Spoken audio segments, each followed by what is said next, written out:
So why do you think there are people out there who don't have trust? Do you think it's just like a lack of understanding of how it works? I think it's three reasons. The first is it's expensive. Everybody's like, oh my gosh, trust can cost anywhere between $4,000 to $10,000 to create, depending on my entities. You're right, that's expensive. But if you own 100 rental properties and you're freezing the capital gains on just one of them that you're going to sell in the future, you're saving so much more. It's expensive up front. I think the other misconception is that, at least when I was growing up, I was told that, oh, trust fund babies have a lot of money. Like, trusts are for people who have money. Trusts are for people who want generational wealth, who want to protect the wealth for those that they're building it up. And when we change that mindset, it's how we can allow people to actually see trust as a different utility. And I think a lot of people are like, I don't have money, I'm fine. Okay, you don't have money right now, you might still have debt if something horrible happens. And the third is, nobody really wants to talk about their own demise. Welcome to the Everyday Millionaire Show with Ryan Greenberg and Nick Kalpis. All right, guys, welcome back to another episode of the Everyday Millionaire Show. We're here with Diana Khan. Diana. How you doing, Diana? Great. Sorry, it's a whole new set here. It was an hour and 15 minutes. Well, actually, maybe 2 hours now of setting up. Thank you for being patient. Of course. Don't lie, though. You did this just for me. You wanted to change it up. Yeah, we're going to change it up again next week for the next podcast. So Perfect. Every week we're going to go with a new set.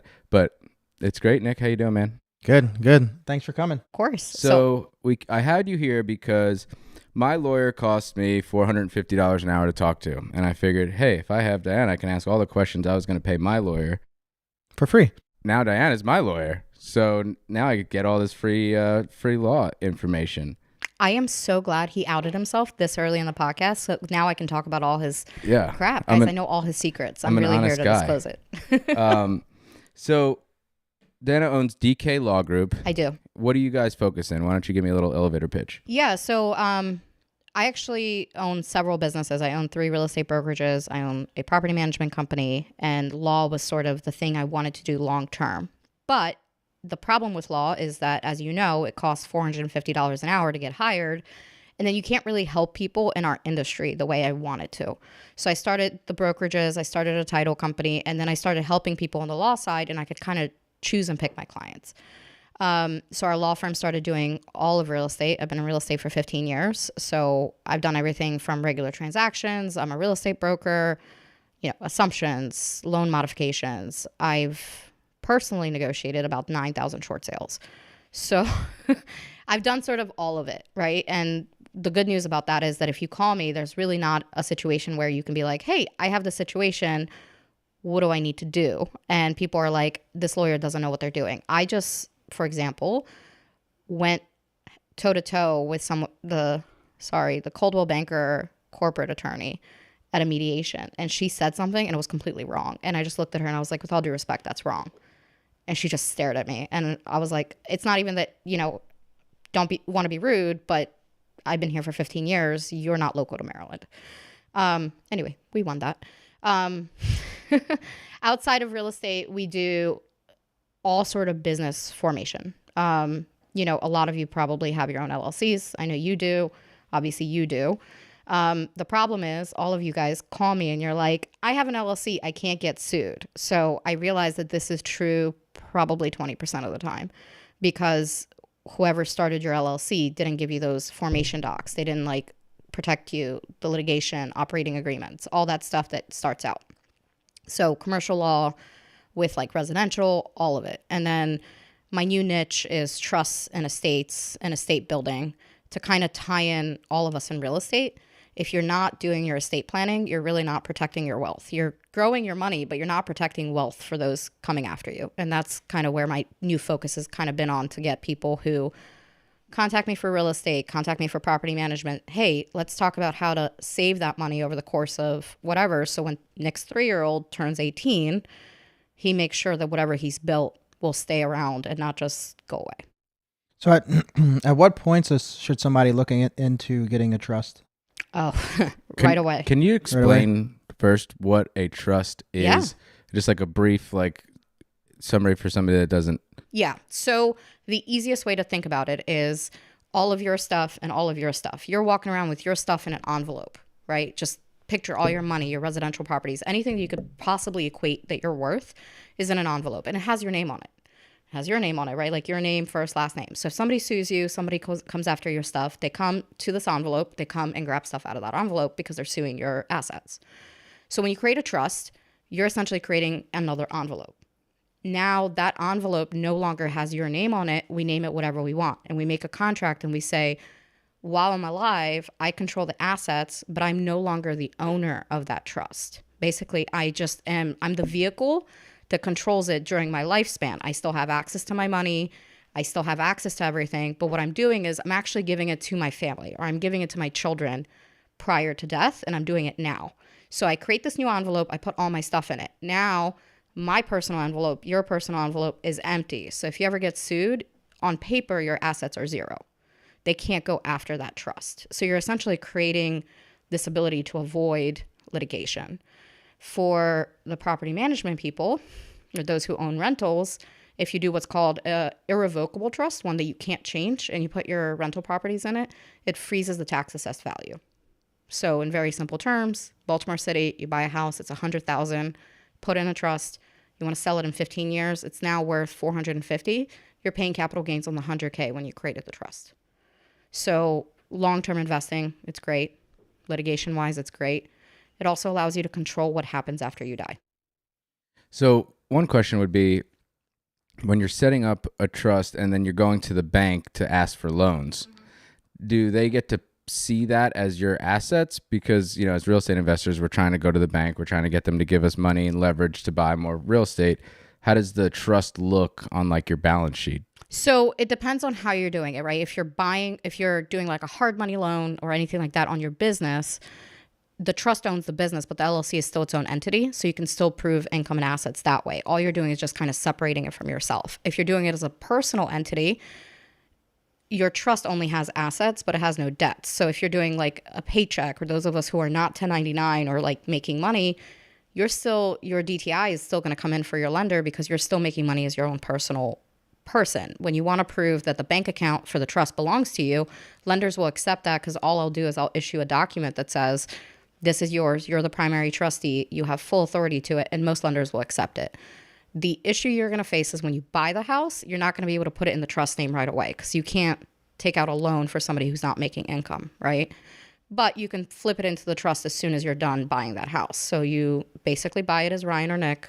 2 minutes later, you're just like, I'm going to quick claim deed it into the trust to provide that protection. The deed of trust, which is the lender, will still have a deed of trust on the property. And as long as you stay current, you can keep it in the trust in your name, in the trust's name, and keep paying the mortgage. You're fine. Could you buy it in your LLC and then do the same transfer into the trust Yep. afterwards too? Yeah. So when we create a trust where there's LLC involvements, we essentially do a business trust where the business trust will own the LLC. So you can still kind of do the entity as an LLC. But what that allows you to do is partnerships, right? Like you can do a lot more with just outside of your operating agreement to make sure that, hey, if I die and we have a partnership, our business trust is going to talk about what part of the LLC is covered after my death. And then there's no taxes on that for your family. And there's no taxes for, your spouse or your kids or anything like that. You can also do things that I like a lot is I own several businesses. I don't want to die and that legacy to go away. Maybe it's just me. But if you have a business trust, you can say, when I die, my portion of the business is not going to be sold, or we're not going to sell this company for 5 years. Or you can put your intentions prior to death, which some people like because, if you guys own a business together, you have a kid, you may say, after I die, my portion of the business, you're going to maintain that business for the next 15 years. And 10% of my profits, instead of going to my spouse or, my girlfriend, you're going to put those in investment stocks for my kid when they turn 18. And you could do all that up front. So, if you get hit by a bus tomorrow, you have your intentions written out. And so can you sell a trust to somebody else, or can you just pass it along? Like, does that have to be predetermined? So you don't have to sell a trust. You can just switch the trustees. You can't really make a profit off of it, but you're the main trust to your trustee. Like, you're the trustee, you're the controlling factor, you sign. So you have the chance to change it anytime after you create it. So you can make somebody else a trustee. You can say, a portion of the funds, I still make all the decisions, but a portion of those funds go to another person. It's really a contract that you're creating for your future, and you can kind of make it whatever way you want. And are there any loopholes for somebody to come after the trust that have your assets in it, but technically you're not the owner? Not really, because trusts are supposed to be kept private, and they are definitely protected by the court systems. The only things you're going to look at is if you're doing like Medicare or Medicaid planning for those who want to create trusts later in life. Again, if your envelope is zero, you qualify for government benefits, right? So a lot of people will put all their savings in a trust so that when they get older, they can still qualify for Medicare and Medicaid because they don't want to put that money away. So if you do that with the intention to avoid debt or the intention to avoid, like, be able to qualify for that, there's essentially a way to break it. But if you do it ahead of time and you plan ahead of time, then good luck breaking that. You're not getting sued or anything like that. So why do you think there are people out there who don't have trust? Do you think it's just like a lack of understanding of how it works? I think it's three reasons. The first is it's expensive. It's not, you want a will, go to rocketlawyer.com. They spit them out for $250. You shouldn't really do that anyway, but it's expensive, right? And everybody's like, oh my gosh, like trust can cost anywhere between $4,000 to $10,000 to create, depending on my entities. And I'm like, okay, you're right. That's expensive. But if you own 100 rental properties and you're freezing the capital gains on just one of them that you're going to sell in the future, you're saving so much more. It's expensive up front. I think the other misconception is that, at least when I was growing up, I was told that, oh, trust fund babies have a lot of money. Like, trusts are for people who have money. And I am trying very hard to break that. I'm trying to say trusts are for people who want generational wealth, who want to protect the wealth for those that they're building it up. And when we change that mindset, it's how we can allow people to actually see trust as a different utility. And I think a lot of people are like, I don't have money, I'm fine. Okay, you don't have money right now. You might still have debt if something horrible happens. And the third is, nobody really wants to talk about their own demise. So for the one that you freeze, your tax assessment now, when you go to sell that in the future, is it getting sold out of the trust and then the trust no longer exists after that? Like if I sell it to just some random person? So, and for those of you who have done title, it depends how you label the trust, right? Normally what I say is for every house, you should have a separate trust just for that house so that when you sell the house, that trust no longer exists. You're sort of closing the loop on liability. Yes, but you would sell it out of the trust. And in Maryland, you basically just have a document that says, my name's Nick or my name's Ryan. I'm the trustee for this trust and I have the right to sell this property. And the title company just wants to see that. They want to see the trust to see that you can make those decisions. And then you sell it just like that. You just sign your name as the trustee instead of just your personal name with nothing else. Unless, of course, your trust says something like you can't sell it because you need permission from your spouse or something crazy. So what would you pay, like if the house right now is worth $100,000, what would you pay to put it in a trust? Usually the transfer tax consideration on $100K is about 1% to 2%. So you're looking at the trust costs plus the 1%. Yeah. And can you amend a trust at any time to add additional properties to it that you already have properties in? And that's the difference between most lawyers, right? Most lawyers will be like, no, once I create the trust for you, like you're solid. The way I see it is like, for those of us in real estate, right? We don't charge people to just amend a contract. And I find it the same way. You have to change the trust, but I will either make it easily available for you to contact me and just add that house as part of your assets, or two, give you the ability to do it yourself. Your trust in general has what's called like a magic wand provision. Attorneys are horrible. They come up with the weirdest words, but it's like, we magically, anything I own now and in the future goes in the trust. So the house would be included. But again, for those of you who are doing investments like we are, I would still advise you to have an attorney create just a singular trust for that rental property. My law firm will provide those kind of free of charge. Of course, I'll be like, hey, do you want to use my title company since I'm doing the recordings? But for the most part, you're getting a service where most lawyers will charge you God knows how many hours, and it'll take you like 7 weeks to get an appointment. Okay, so one trust per property is what you're recommending. And then in those trusts, there's some sort of provision. I'm just like trying to summarize it because it's a lot. It is a lot. I spoke a lot. In that trust, there's a provision that says you can sell it or you can't sell it. So like if I had a kid and I wanted them to keep that as like a legacy property, I could just say this house can never be sold. It'll just have to be in the family forever. That's something. Correct. Yep. You can do whatever you want. You can even say it'll be sold when they're 33 and married. I've had people write trusts that their cats will stay in the property till the cat dies. So let's say Your years, face. like let's say years go by, and let's say 30 years or maybe in 50 or 60 years, and like you said, you can't sell the property. Does it just come up in the title search, and that's like a part of like the document that says, hey, So this was in a trust, you can't sell this property at all? a title search will just show that it's named in the trust, right? So any title company who wants to sell it will need copies of the trust to see it in full. Now, remember, when you die, a will is public, right? The moment you die, everything you've willed and you've put in writing, anybody can look it up. A trust is completely private, so you have a little bit more privacy, except with the title company. The title company will need to see it to ensure that, hey, this person can sell it. So they can find and title that it's titled in the trust, but they'll need to look at that trust to confirm it. And that's another reason I always push for one property, one trust.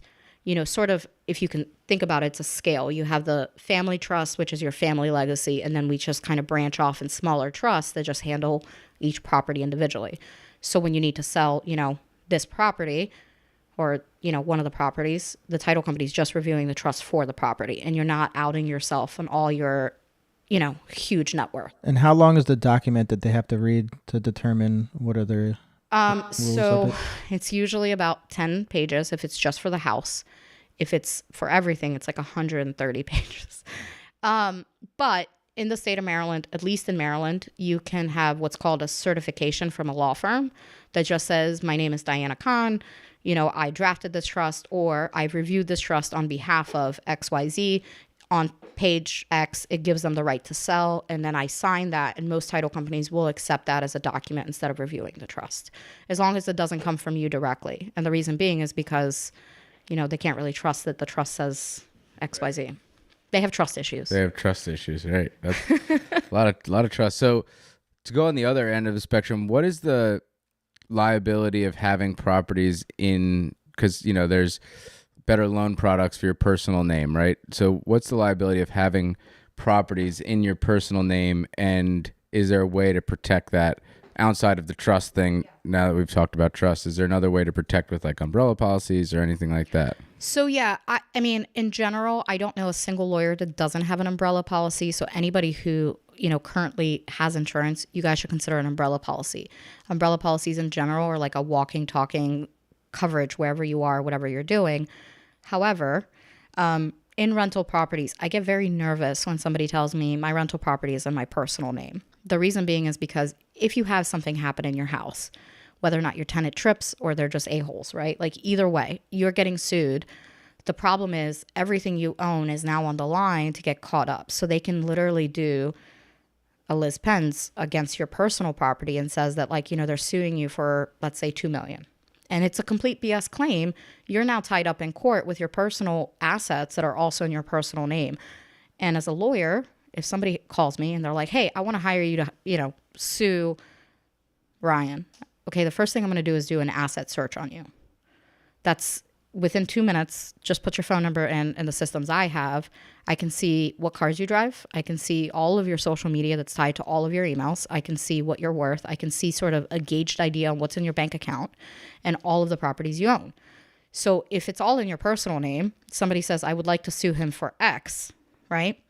First thing I'm doing is seeing how much you're worth. And if you're worth a lot, it's more worth my time to chase a BS claim, because I know that for you to defend the claim when all of your stuff is in your personal name means hourly fees from a lawyer. It means, you're going to worry about your house. Even if it's a BS claim, you're looking at 15 months of filing something in circuit court. And a lot of the time as lawyers, we're like, he's got a lot of assets. He's likely to settle for less if we just, push him. Now, if it's in your LLC name, again, I can't do the same asset search, right? Because there's supposed to be a veil. And LLCs are great if you do them right. But I will tell you that 85% of people, maybe 90, don't have their LLC set up right. Well, we're going to have to get our LLC operating agreements over to Diana after this. Oh, for sure. So if you have an LLC and somebody sues your LLC, but everything that your LLC owns is inside of a trust, does that protect you from them suing that LLC? So it doesn't protect them, but I will tell you that and again, some lawyer is going to watch this and kill me, but we're lazy as lawyers. And what I mean by that is we just talked about me searching up Ryan by his phone number, right? If I do a search for a rental property that's in an LLC, and then I do, I check SDAT and I check all this and I see that a trust owns it. Now, in order to go after personal assets, I have to prove not only that, the LLC I have to pierce that corporate veil, which is 3 reasons why it might be pierced. Then I have to prove the trust is there just to protect you from liability. I, as a lawyer, now have 10 times the hard job to get to the personal reference of the person. And when I see that you have an LLC that's just for one rental property, I know some investors say 3 to 10 is safe, whatever, you're doing. As a lawyer, I'm going to be like, that's way too much work. Like this person's claim, the person's claim has to be way worth over their value for me to say, yeah, I'm going to take this claim on, right? Because a lot of these lawsuits are contingency based. I'm getting paid 30 to 40% of whatever I sue you on. So if I see that I have to go through an LLC and I have to go through a trust and I have to like break all these barriers, now I'm thinking time versus energy. And, somebody's going to watch this and be like, man, lawyers are assholes. But it's the truth. Like we also make money off suing. So you're less of an easy target.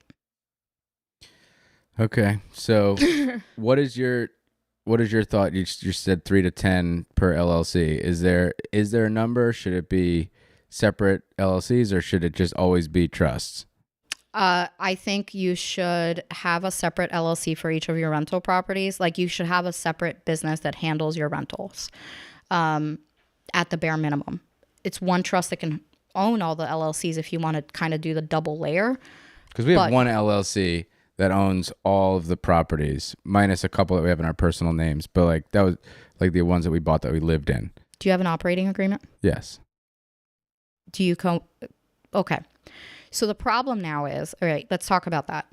I usually say one LLC per rental because what you're doing is, let's say somebody wants to sue you and they get hurt, right? If that LLC owns 10 properties, you have 10 to 15 properties that have equity in the house. So again, if once I file in the state of Maryland that I'm suing you for that one property, I'm suing the LLC, I can now make claims on the rest of your rental properties. And I can essentially freeze the ability for you to sell them or move them or anything else, which is going to get you to settle with me quicker because all of a sudden I'm holding hostage all of your properties. But that's like bookkeeping for every single one, new tax returns for every single one. Like my bookkeeper would charge me, how much money we would spend in bookkeeping? Like, how do you get around that? So I have a lot of people who what they'll do is they'll just do one trust account. So we're funneling it. So each LLC gets income in for the rental, right? And then you essentially pay into the trust every month of whatever your net equity is. And then the CPA just focuses on the trust money. And a CPA can do that for you. It's a little bit harder. Yes, it's a little bit more expensive. Your CPA probably would kill you with the amount of properties you have. But most normal people don't have 100 properties. I don't have 100. He's got 100. Most normal people are not Nick. Yeah.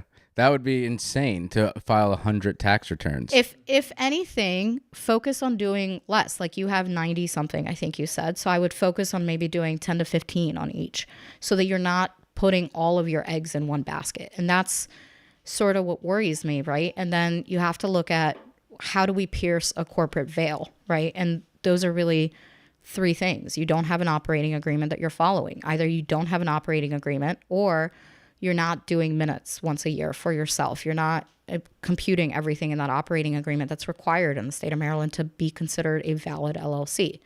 You're not doing those things. I can say it's basically you created the LLC to protect yourself, and I can pierce that corporate veil. The second one is how much money is your LLC kind of holding?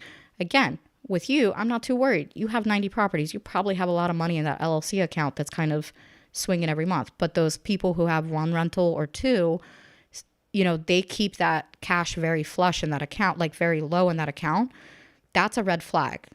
A judge will say, well, why do you only have, $2,000 in a business account?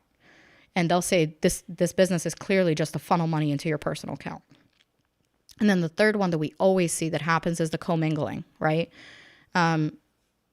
Most of my clients in Baltimore City, they'll hire somebody to go do a quick job, like go handle my property. I need something painted. I need, the tub caulked, something very simple. This man goes, he gets it done, and all of a sudden he just takes cash out, right? And you're like, okay, let me just pay him. and you pay him from your personal account for a rental that's now in your LLC, you just commingled funds. Not intentionally, not on purpose, but as a lawyer, that's what I need. I just need that one time where you paid somebody not out of your account, even if they didn't take cash up, and then maybe you did it twice, and the first time you followed the rules in your operating agreement, but the second time you didn't. Now I'm showing that you are commingling. And that commingling is so easy to break. It happens all the time for investors. That's interesting. That's an easy one to mess up, because I can admit I shouldn't, but like I've done that like in the past. Not this year. Not this year, but it's just human, right? Like when we live our lives, we don't think about what a lawyer is thinking about, right? Like when you ask me, I'm like, yeah, you should definitely have a contract for all those things, but that's not how humans operate. You're not thinking like I do. But if you're not talking to me about this stuff, right, there's ways for us to sort of make sure your operating agreement is loose enough that you can cover some of those incidents. But if you just get an operating agreement off Google, you're not doing yourself a favor. So for all of those people that are listening and saying, oh shit, my operating agreement's probably terrible, can you amend them? Can you change them? Like how do you fix that? So you can amend them, but I usually just, what I'll do is I'll just create a whole new one and have all, the people who are part of the LLC or the S Corp or C Corp that you have just sign that the new one is the one that follows. And so it'll just completely get rid of the other one. Yep. And then, my law firm, I'm sure other lawyers as well, I know you're not going to read 130 pages of an operating agreement or, 60 pages or whatever it is. So I give you what's called the LLC playbook if you have an LLC, and it just goes over like it's 5 pages long. And it says, these are the things that you're required to do every single year. This is how you do them. This is how you should do them. And then I just give you that. And I'm like, this is what you care about. Like this is right here is what's going to protect you from a lawsuit. So if you haven't worked with a lawyer who's given you that, again, it's not expensive to talk to a lawyer. It's not, at least now, if you work with a law firm like mine, I give my cell phone out to my clients. You can text me general questions. I don't want to make money off you off a general question. I want you to use me for that building of wealth. I want you to use me when you start a new business. And I'm not going to make money if you call me and I charge you $400 to answer a general question. So when I first created my LLC for the rental property, it was about 6 years ago. And I didn't create an operating agreement for like 2 years after I started it. And it was only because there were certain title companies that would allow me to purchase properties in my LLC without an operating agreement. And then I would go to like other title companies and they would ask for it. And I always thought you need an operating agreement when there's multiple owners of the company. So they would ask for it, and I'm like, I don't have it. I've closed with this title company and they didn't require me to have it. They're like, well, we need one or you can't settle. So then I had to create one at that point. But for the longest time, I didn't have one. Mm-hmm. So what Nick just admitted for any tenants in his properties is if you sue him, his operating agreement is off Google. It's probably like 10 pages long. Call him. All right. Well, I'll get it amended tonight. I'm trying to rent out one of Nick's properties. Because this episode won't be out for another 2 weeks. So let's just, hypothetically speaking, if I rented one of Nick's properties right now and tripped and fell, I could probably take him for a lot, right? Oh, yeah. Just call me. How many vacancies you got? Too many. I'll get one for me, one for Marcus over there. We'll get one. Diana will grab one. And the thing is, we'll split them all up. If you guys have insurance, which I'm sure you do, right? Like, just again, if you have one insurance policy versus 100, as a lawyer, I'm like, man, this guy owns 90 some properties. That's 100 policies that I can basically make an argument across that this company owned all of them and try to open up more deep pockets. Because remember, it's a numbers game. People are like, well, that's not legal. And I'm like, you know what? If I have the time to serve 100 insurance companies, one of them is going to be like, yeah, make this go away. So for example, we had a fire in one of our rental properties. It was completely my tenant's fault, like 100%. They set a fire. It was in a condo where we had like an HOA, a condo association, and then, they had rentals policy and nobody wanted to pay it out except for, and then, the renter's insurance was like, we're not paying it because this guy was negligent. So I'm sitting there like, okay, how do I protect myself from having to be responsible for basically almost burning down this building when nobody's insurance covered it? So I went to the rental insurance company and I said, hey, I get it. You don't want to pay this. This guy was negligent. Here's some bullshit legal argument. And I literally spammed them with like 3 pages of legal arguments that were complete BS. And they came back and basically called me out on it and were like, this is BS. Like, we're not paying this. And I said, cool, thanks. I noticed you're in Denver and I'm a lawyer in Maryland and I just made a legal argument. And the thing is, if you tell me that it's not true, but you're not using legal knowledge and you're not quoting the law, you're not responding in a legal fashion. So it's cool. I don't know if you can do that, but can I get your insurance number in Maryland? I'm just going to go ahead and file a complaint with the MIA that you're performing law because I just don't think you're doing that right. I kid you not, 2 days later, they called me and were like, we've made an executive decision to pay the repairs on this. Let us know if you have any questions. And the reason they did that is because they now know they have to hire a lawyer here at $400 an hour to argue my bullshit claims. I basically got away with it. So is it better to have higher leverage on these properties versus than having properties that are paid off in those situations if you're getting sued? Insurance companies are not going to want to pay, and with your operating agreement, there's no good answer. But yes, usually higher is better. But I worked for an insurance company when I got out of law school, and 95% of my job was to deny insurance claims by looking at operating agreements and power of attorneys and like life insurance claims just to find people who had BS documents. And the reason that was my job is because in the eyes of the law, when I say the word operating agreement or I say the word negligence, a lot of people are like, oh, that's an easy word to understand. That's a very different word in Maryland than in Virginia than Louisiana.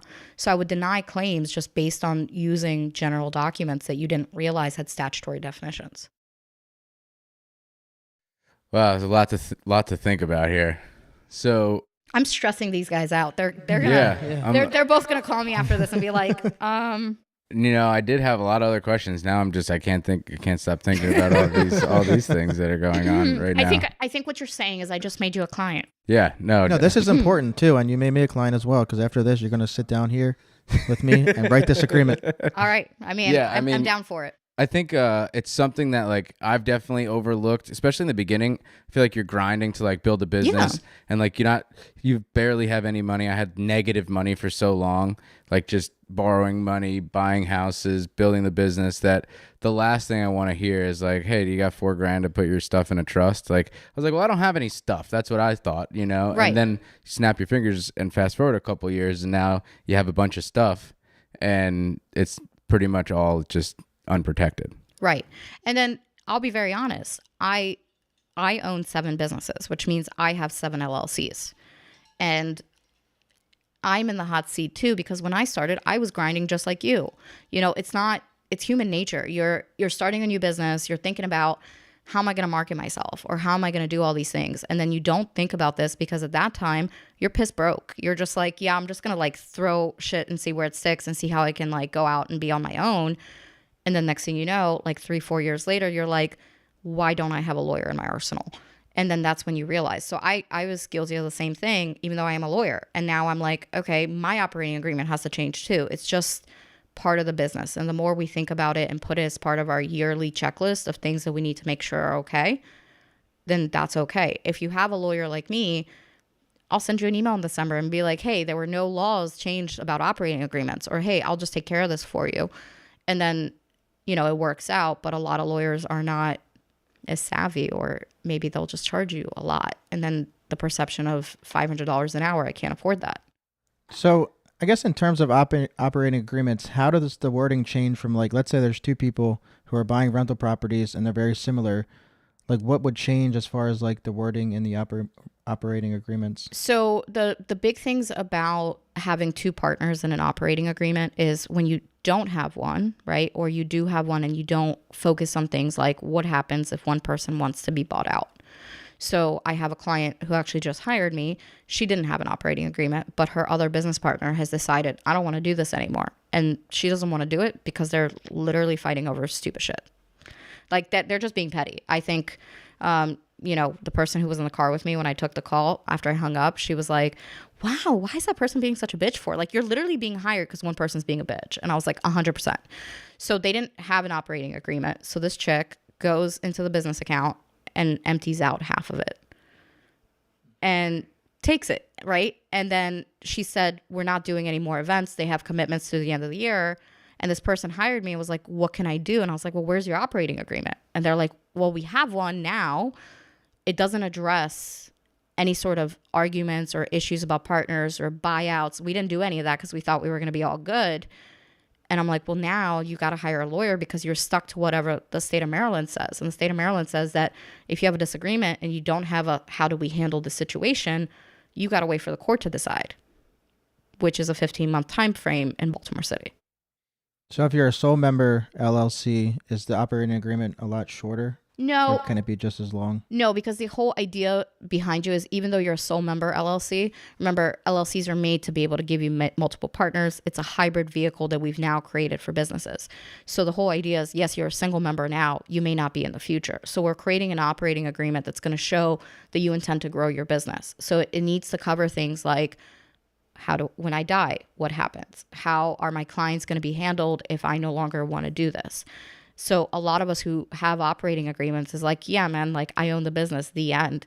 But really, if you get audited or you get an attorney involved, they're going to look at, did you have the consumers in mind when you created your operating agreement to protect the future? And if the answer is no, they'll be like, well, you didn't have an operating agreement to run a business. You literally created this just to create that boundary to protect yourself. And as a lawyer, I'm just looking for anything to sort of break that veil.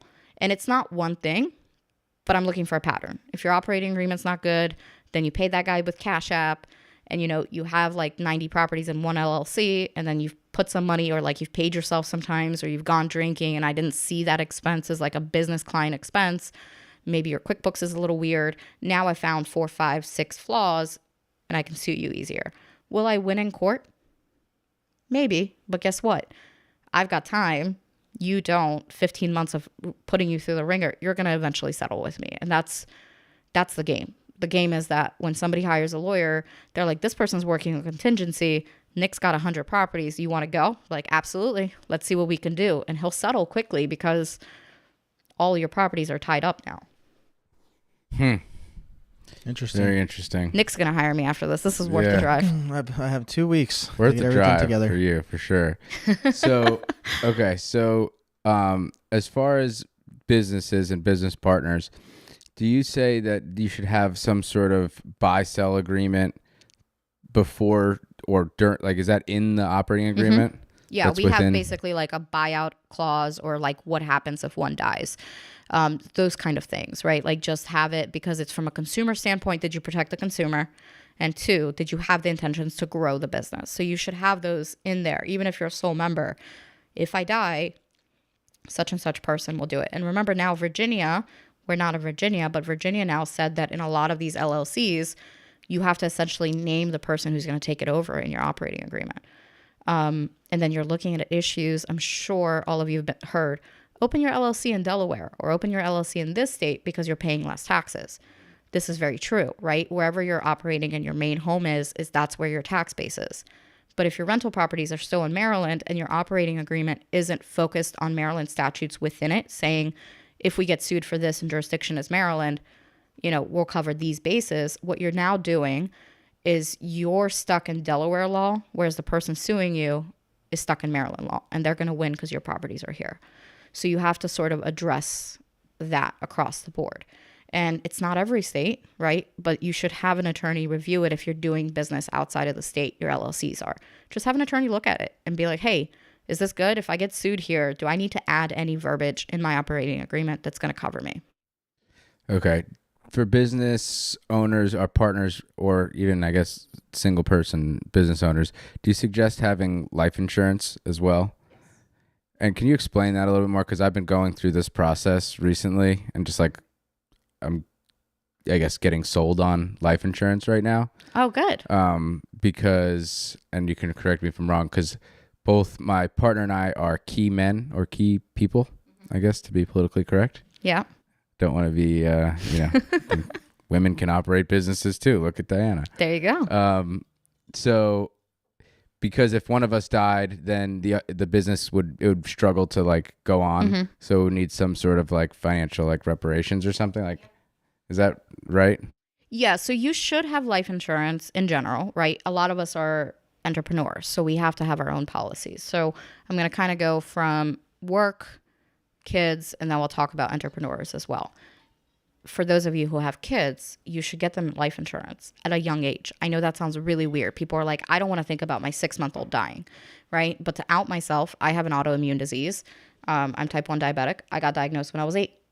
At 18, when I needed to get life insurance, it's almost impossible to get it without paying a shitload of money. I mean, I'm talking like $1,000, $2,000 a month just because I'm type 1 diabetic, not because I'm unhealthy.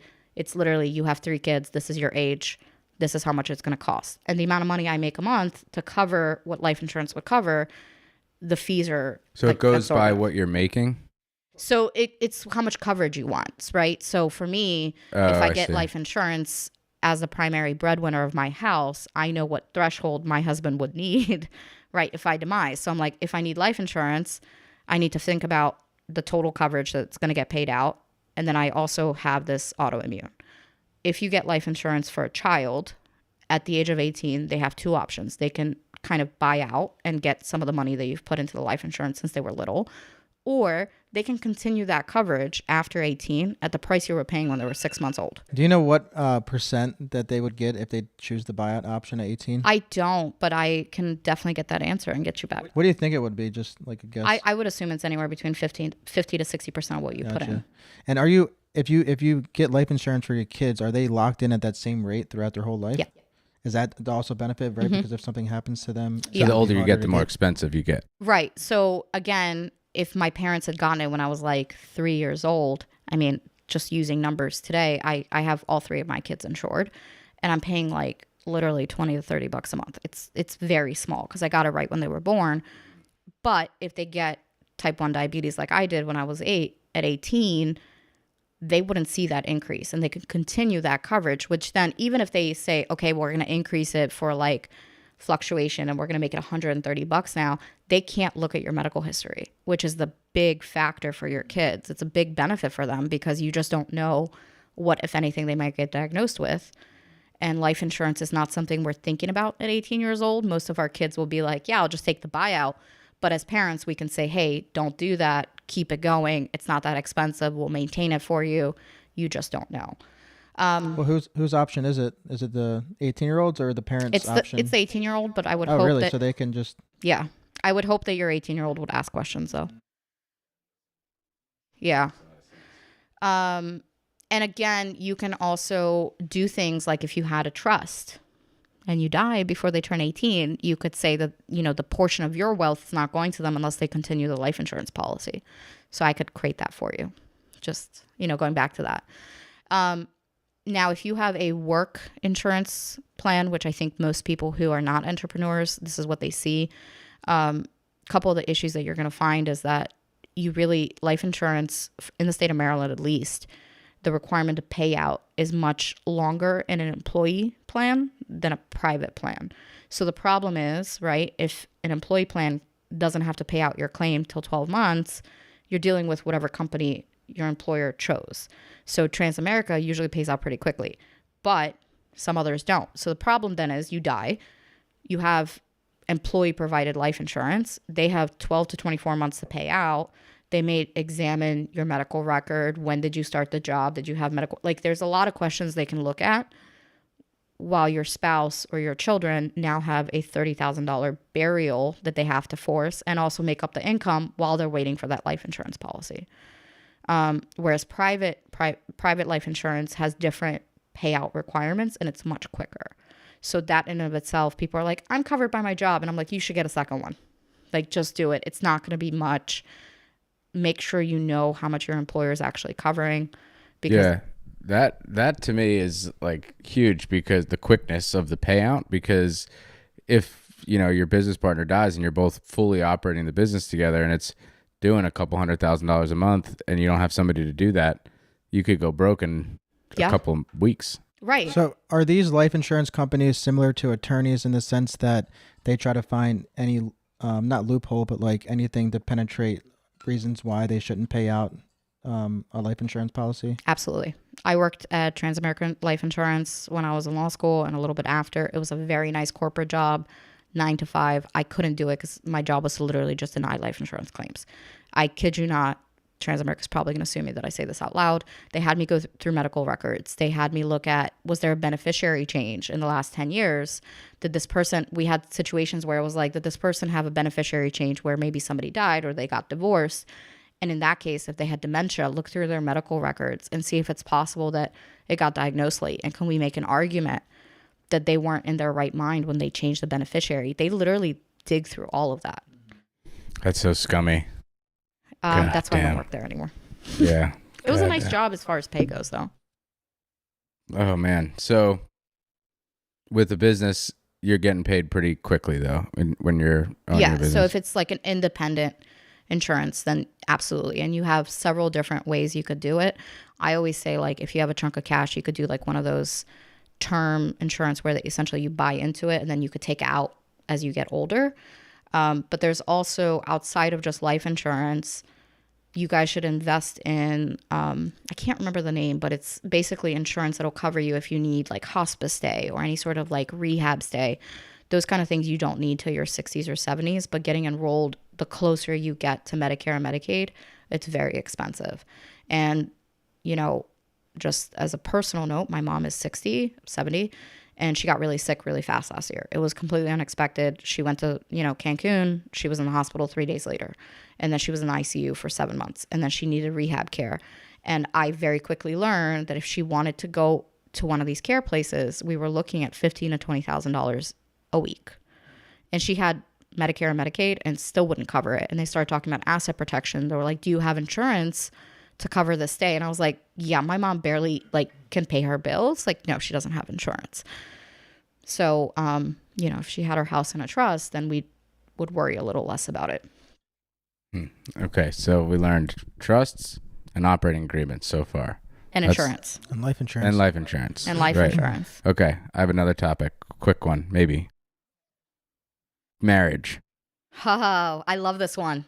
So let's just hypothetically say you have a couple of businesses and a couple of properties and you have a business partner, and then you get married and just something doesn't work out and you get divorced, right? If the person doesn't really have any money, but the business has a lot of money, can that spouse still go after the business? And how did you do that how does it look, I guess, essentially, like if you get sued and you have all your money in your business? Not saying this is me or anything. Of course not. But most of your money is in your business accounts and it's tied to somebody else completely because you have a business partner. Can they literally say like, okay, well, if you have $500,000 in your bank account, you got to empty out your $250 and split it with them? Yeah. So they would, there's actually bank assessment people that a lawyer will hire to look through your bank statements, figure out how much your business partner put into that. They'll figure out how much your business partners put into them, basically figure out what their portion is if you don't have an operating agreement, because you could stop that in an operating, right? You could cover those bases. But if you don't, we basically hire somebody to look through finances and determine how much is your soon to be divorced business partner worth in that business. And then whatever that portion is, she has rights to it. She or he. But just to give you an idea, again, Maryland is a little bit different. We're an equitable state. So a lot of people are like, I brought it into the marriage, therefore it belongs to me. Not in the state of Maryland. State of Maryland, once you're married, it's all marital property. It's equitable, which doesn't mean split 50-50, right? Like if you're bringing 60% of the income into the marriage, we make an argument you should get 60% out. But my husband's never leaving me because I owe $200,000 worth of student loan debt. And if we get divorced, according to the state of Maryland, he's responsible for half. I got to get some more debt. So, okay. But postnuptials exist, and I do those as well. Okay. Post what? Postnuptials. So not a prenup, but a postnup. Oh, okay. So it happens after the marriage. Gotcha. Now, what about, is marriage the only thing that makes that? Because I know, I forget who it was, but a friend of mine, their friend, is doing some sort of they've been living together for X amount of years. They're not getting married, but they're domestic partners or something like that. That's a thing? That's a thing. It's called a common law marriage. So can that person go after your business too after a while? Yeah, they can make the argument. If it quacks like a duck and acts like a duck. If I'm acting like I'm married to you, I've invested everything. Now, I will say that that is very turbulent to politics because common law marriage was a bigger thing when same-sex marriage wasn't legal, right? Because we couldn't make an argument that you could have gotten married if you wanted to, right? So now we're seeing that less, and we're seeing judges be a little bit more, if you wanted to be married, you should have gotten married. But we still see it. And again, same-sex marriage may not stay legal, right? I mean, the Supreme Court could reverse the decision. It could change with politics. So common law marriage is not going away, which is just the idea of if you're acting like you're married, you live together, you have shared expenses, you could make an argument for that. So can a trust come into play in anything that we just discussed in terms of like having your business in a trust? Would that protect if you got a divorce? And Yeah. okay, But it had to be would- in the trust before you got married. Well, no, you could do it after. You could, like, because again, if you're transferring the ownership from your envelope to another one, your intent is there. So you can say that this business, we just make the trust irrevocable, meaning like it cannot be changed. And you just say that like this is between me and a business partner. It's not an asset for anything else. And that's why some business partners prefer that trust because it protects more than an LLC, right? Because those are two parties' intentions. You created a contract. You essentially created all that ahead of time. And now your spouse can't touch it because there's a document that protects it more. Wow. But Okay. so in that scenario, it's protected, but not if you got sued through your LLC that's in a trust. It's not as protected as that. So a trust will protect you the most in most cases. The big issue that we're going to look at is when did you create the trust versus when did the lawsuit or the divorce happen, right? I've had people that call me and they're like, I'm getting sued. Can we do a trust right now? And I'm like, we can. But, you know, if somebody looks too closely, they're going to notice that, you know, you got called into a deposition and then 2 days later we created a trust.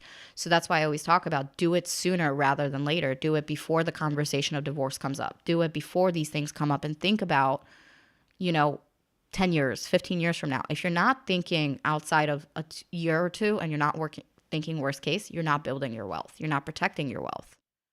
So is a prenup very similar to like an operating agreement as pertains to business? Yep. Yeah. Pretty much like the same thing. You just outline how you want Yeah. things to So happen. before we get married, your stuff is my stuff. We decide like what happens if we have kids, you know, what happens if we get divorced, who keeps what. You sort of lay it out on the table.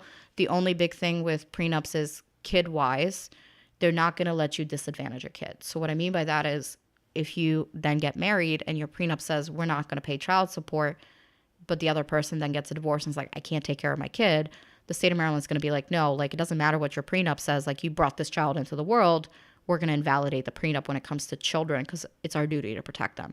Outside of that, you're pretty safe. And again, the threshold for child support is so little. So your prenup can say, I'm not paying you more than, you know, the minimum required by child support, which protects you if you have a lot of money to basically have that. Yeah, And- you hear of all these like famous people that are like getting hit with like $200,000 a month, like Yep. child support or whatever divorce things, and it's like they have it written into like the thing that's like 20,000 for hair products, like a ridiculous. Like I'm not even like exaggerating. Yeah. I don't think, but you see like all these crazy numbers, and you're like, God damn, nobody needs that much money Yeah. to live, but like just because they were living like that this way, Yeah. they deserve to keep living this way. The idea is you provided a quality of life. I was a stay-at-home, you know, wife, and I provided for you. Without me, you would have never been able to accomplish all this. So just because we're now getting divorced, you're worth this much because I supported you through that. So my quality of life shouldn't diminish now because I gave up my life to support you. So a prenup actually will allow you to waive spousal support if you wanted it to. And then, so assets that you bought before you're married, is that still split 50-50 if there's a divorce, or is there like a rule that says It's equitable, right? So you can make an argument that was mine beforehand, but the other spouse could argue, right? But you managed it the whole time that she was supporting you. Right, exactly. So it's equitable, right? It doesn't mean 50-50, but a lot of the time I tell people like, listen, if you're divorcing somebody who's got a lot of stuff, you got a lot of wiggle room. You got a lot of wiggle room to argue. So that's why those prenups and the postnups are so important. And the trusts. Prenup, postnup, trust. We're gonna be forking over like $20,000 tomorrow to DK log. tonight? We're gonna put it together tonight. hey, the good news is I take Apple Pay. So Oh, great. Y'all I don't have Apple, so great. Ryan's got it. Oh, let's talk about that for a second. So people that have Android phones, Raise your Do you hand. even represent them? No, I mean, I don't like the green bubbles. Yeah. I can't fuck with that. That's Sorry. what I was gonna say. I was like, yeah, I don't even know if she'd even represent you. I just have to message you on WhatsApp. You know Yeah. what? I met you guys both at a bar a couple weeks ago for the first time. I think I text Nick afterwards, just be like, "Hey, it was nice meeting you." He didn't even respond, so we're not even. I don't going think there. you texted me. I would have responded. Look at him. If you were- He's like he's sweating a little bit. If you were at the last Everyday Millionaire meetup, Nick had a really good time. He did. Yeah, Nick We're not was, going to fun. talk about Nick that. was feeling good at the end of that Yeah. night. Okay, so we are gonna have another meetup coming up, so you guys are gonna have to sponsor that. Absolutely. My brain is so full of I feel like I have so many things to say, but It's just like processing I'm like right now. I just gave you a processing all lot. of the words that you said today. It was like there was so many. Did I also mention I do real estate? So call me for that too, if you want me to throw a couple So, of things in so there. you do property management, you said. So yeah, my husband does. I'm an owner to it, but really I don't like it very much. I like to be on the legal side of it. So, if you want to like evict people, you want to talk about like, hey, licensing issues, all that. Like, I don't like to really represent tenants, but I will preface with, I am seen as one of the top real estate lawyers in the state, right? And I'm not just being full of myself. Like it's. So what do you want people that are listening to this show to call you tomorrow and say, this is what I need from you? Like, what are your top services that you're trying to get out there to the world? So my client base is really the people who are like you guys, investments who are doing a lot of stuff. And I kind of do the one-stop shop. Like I'm not going to do drama law. But you want to set up a trust. You want to protect your generational wealth. I'm there for it. And the other thing is, don't call me after you get in trouble with your rentals. Call me now. Let me look at what you look like, and we'll talk about where your flaw points are. And once we start having that conversation, you'll find that like, even if I'll tell you things like, don't do this right now, but maybe think about it 5 years from now. Like this is, if you get sued on this, this is the issue and sort of the thing you're looking at. The other big thing is once you have me on retainer, if one of your tenants wants to sue you and they come to me, there's a conflict issue. So there's a lot of people who have me on retainer who then I usually get contacted with by tenants for lawsuits. Because again, I'm kind of highly rated on the real estate aspect there. So I have the ability to kind of call you and be like, I can't tell you why, but you're getting sued.